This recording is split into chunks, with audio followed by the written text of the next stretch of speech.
洗衣机没摆好，小心影响身体健康。最近老师在看风水的过程当中，发现这么一个问题：很多人家里的洗衣机都没摆对位置，结果生病自己还找不到原因。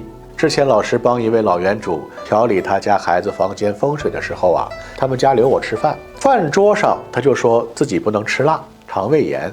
明明一日3餐正常吃，结果还是急性肠胃炎。在医院的时候呢还没事儿，结果回家就又开始犯病。他这么说呢，我就看了一下他家的摆设，发现就是因为洗衣机放在他们家的西北位，西北为乾，正是对应了男主人，加上他八字又是喜水木的，所以很快就犯冲。